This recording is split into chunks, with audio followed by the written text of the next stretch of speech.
Hello friends, welcome to के to English classes. तो चलिए आज फिर एक नई टॉपिक के साथ। आज का टॉपिक है use of these, that, these and those. बच्चों, क्या होता है कि सभी को दीज, दैट, दीज, दोज का मतलब पता रहता है, लेकिन उसका सही यूज क्या है ये नहीं पता होता है। तो आज इस टॉपिक के माध्यम से हम लोग जानेंगे कि दीज, दैट, दीज, दोज का सही यूज क्या है। तो चलिए सबसे पहले जानते हैं कि दिस का मतलब क्या होता है, दैट, दीज, दोज, इस प्रकार से चारों का मतलब क्या होता है। तो सबसे पहले देखिए, दिस का मतलब होता है यह, दिस का मतलब क्या होता है यह, और दैट का मतलब होता है वह। क्या होता है? दैट का मतलब वह। और ये दोनों का यूज होता है सिंगुलर के लिए। किसके लिए? सिंगुलर के लिए।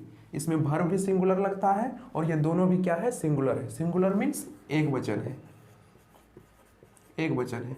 और इसमें वर्ब भी क्या लगेगा? ऑलवेज सिंगुलर वर्ब लगता है। हमेशा क्या लगता है? सिंगुलर वर्ब ही इसमें लगेगा। अब चलिए जानते हैं कि दिस और दोज में क्या अंतर है। तो दिस का मतलब होता है ये या ये सब, और दोज का मतलब होता है वे या वे सब। तो इस प्रकार से दिस का मतलब होता है ये सब, और दोज का मतलब होता है वे सब। ये दोनों जो है ये प्लूरल है। क्या है? प्लूरल है, मतलब बहुवचन है। इसलिए इसके साथ हमेशा जो है प्लूरल वर्ब ही यूज होता है। कौन सा वर्ब यूज होता है बच्चों? प्लूरल वर्ब ही हमेशा यूज होता है। अब चलिए जानते हैं कि चारों में डिफरेंट क्या है, कहाँ पे किसका यूज होता है, सही यूज जानेंगे।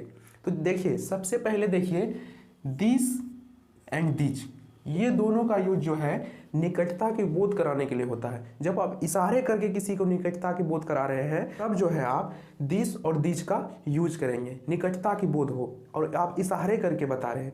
जैसे यह एक गाय है, दिस इज अ कॉ। उसके बाद ये सब लड़कियां हैं, तो क्या हो जाएगा? These are girls. मतलब जब आप इशारे करके बता रहे हैं, निकटता की बोध करा रहे हैं, तब वहां पे जो है दिस और दिज का यूज होता है। अगर वह सिंगुलर है तो दिस का यूज हो जाएगा, और अगर वह प्लूरल है तो दिज का यूज हो जाएगा। बच्चों पहले बता दो, इसको दिस बोला जाता है और इसको दिज बोला जाता है। तो निकटता की बोध कराने के लिए किसका यूज होता है? दिस और दिज का यूज होता है। अगर वो सिंगुलर है तो किसका यूज हो जाएगा? दिस का यूज हो जाएगा, और प्लूरल है तो किसका यूज हो जाएगा? दिज का यूज हो जाएगा। तो दिस एंड दिज, इसका यूज किसको कराने के लिए होता है? निकटता की बोध कराने के लिए।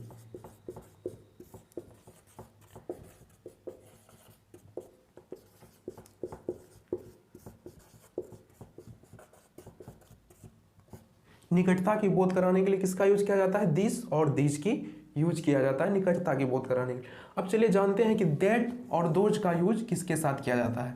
तो दैट और दोज का यूज दूरी की बोध कराने के लिए किया जाता है। अगर कोई वस्तु दूर में है तब आप इशारे करके बता रहे हैं तो वहां पे जो है दैट और दोज का यूज होगा। जैसे वह एक गाय है, तो वह एक गाय है, दैट इज अ कॉ। तो आप जब वो दूर में हो तब आप इशारे करके बता रहे हैं, तब वहां पे अगर आप सिंगुलर रहा तो दैट का यूज करेंगे, और प्लूरल रहा तो दोज का यूज करेंगे। जैसे वे सब लड़कियां हैं, तो वे सब लड़कियां हैं, तो क्या हो जाएगा? Those are girls. आप इशारे करके बता रहे हैं, मतलब बहुत दूर में है वो। जब दूरी की वस्तु को बताया आप इशारे करके, तब जो है आप, अगर वो सिंगुलर रहा तो दैट का यूज करना है, अगर वो प्लूरल रहा तो किसका यूज करना है? दोज का यूज करना है। तो चलिए जानते हैं दैट और दोज। तो ये दोनों का जो यूज होता है वो दूरी की बोध कराने के लिए होता है, दूरी की बोध कराने के लिए। तो दूरी की बोध कराने के लिए होता है दैट और दोज का यूज। और एक बात बता देते, इसके साथ हमेशा सिंगुलर वर्ब क्या यूज होगा? तो ईज यूज होता है, और इसके साथ क्या होता है? प्लूरल वर्ब आर यूज होता है। तो जब आप निकट की वस्तु को इशारे करके बता रहे हैं तब वहां दिस या दिस का यूज होगा। तो कैसे जानेंगे सर कि वहां पे दिस का यूज होगा कि दिस का यूज होगा? तो जानिए दिस का यूज कब कब होगा? जब सिंगुलर रहेगा, क्योंकि यहाँ पहले ही हमने बता दिया है कि ये सिंगुलर है। जब सिंगुलर रहेगा तो आप वहां दिस का यूज कीजिएगा और उसके साथ हेल्पिंग वर्ब इज लगाइएगा, और जब प्लूरल रहेगा तो दिस का यूज कीजिएगा और उसके साथ हेल्पिंग वर्ब आर लगाइएगा। और जब दूर में कोई वस्तु हो तब आप इशारे करके बता रहे हैं, तब आप जो है दैट या दोज का यूज करेंगे। तो दैट का यूज कब होगा? जब वो सेंटेंस सिंगुलर रहेगा, और दोज का यूज तब होगा जब जब वो सेंटेंस प्लूरल होगा। तो चलिए कुछ सेंटेंसेस लेते हैं और उसको बनाते हैं और क्लियरली समझते हैं कहाँ पे दैट का यूज होगा, कहाँ दिस का, कहाँ दीज का और दोज का। तो आपने समझ गया कि अगर निकट में कोई वस्तु है तब आप उसे इशारे करके बता रहे हैं तो वहाँ पे दिस और दीज का यूज होता है। अगर सिंगुलर है तो दिस का यूज करेंगे, अगर प्लूरल है तो दीज का यूज करेंगे। अगर कोई दूर में कोई वस्तु है तब आप उसे इशारे करके बता रहे हैं तब वहाँ पर जो है दैट और दोज का यूज होता है। दैट का यूज तब होगा जब सेंटेंस सिंगुलर रहेगा और दोज का यूज तब होगा जब सेंटेंस प्लूरल होगा। चलिए कुछ अब सेंटेंसेस लेकर के समझते हैं। चलिए यहाँ पे मैंने कुछ सेंटेंसेस ले ली है, अब इसको बनाते हैं और समझते हैं कि कहाँ पे दिस का यूज करें, कहाँ दैट का, कहाँ दीज का और कहाँ दोज का। चलिए पहला सेंटेंस क्या है, यह एक गाय है, यह एक गाय है। तो बच्चों पहले ही हमने आपको बता दिया है कि यह का यूज जो है निकट की वस्तुओं के लिए किया जाता है। तो निकट की वस्तुओं के लिए जब यह का यूज किया जाएगा तो क्या हो जाएगा, दिस इज अ काउ। अब यह एक गाय है, क्या हो गया, दिस इज अ काउ। चलिए अगला सेंटेंस देखते हैं कि वे लड़कियां हैं, वे लड़कियां हैं। तो देखिए अब यहाँ पे वे लड़कियां हैं मतलब दूर की वस्तु को हम इशारे करके बोल रहे हैं वे लड़कियां हैं, मतलब वहाँ एक लड़की नहीं है, बहुत सारी लड़कियां हैं। तो वे का अब यहाँ पे किसका यूज हो जाएगा, दोज का। किसका यूज हो जाएगा, दोज। क्या हो जाएगा, दोज आर गर्ल्स। अगला सेंटेंस देखिए, वह एक बैल है। चलिए वह एक बैल है, ये भी दूर की वस्तु के लिए बताया जाता है। वह एक बैल है मतलब दूर में कोई खड़ी एक बैल है, उसको आप इशारे करके बोल रहे हैं कि वह एक बैल है। तो इसको आप कैसे बोलेंगे, तो यहाँ पे हो जाएगा किसका यूज, दैट का यूज हो जाएगा। That is an ox. क्या हो जाएगा, दैट इज एन ऑक्स। चलिए अगला सेंटेंस देखिए, वह मोहन है, वह मोहन है। आप इसको भी दूर में कोई मोहन नाम का लड़का खड़ा है, आप उसको बोल रहे हैं कि वह मोहन है, इशारे करके बोल रहे हैं वह मोहन है। तो इस तरह आप यहाँ भी किसका यूज करेंगे, दैट का। क्या हो जाएगा, दैट इज मोहन। अगला सेंटेंस देखिए, यह लड़की सुंदर है। कोई निकट में लड़की है और उसको बोल रहे हैं यह लड़की सुंदर है। तो आप जो है इसमें किसका यूज कर देंगे, दिस का यूज हो जाएगा। क्या हो जाएगा, this girl is beautiful, this girl is beautiful. अगला सेंटेंस देखिए, ये लड़कियां सुंदर। अब देखिए यहाँ पे क्या आ गया, पुल्लर आ गया। जब पुल्लर आ जाए और निकट की वस्तु का बोध हो तो वहां पे किसका यूज करना है, दीज का यूज करना है, क्योंकि दिस और दीज का यूज निकट की वस्तुओं के लिए किया जाता है। तो यहाँ पे क्या हो जाएगा, दीज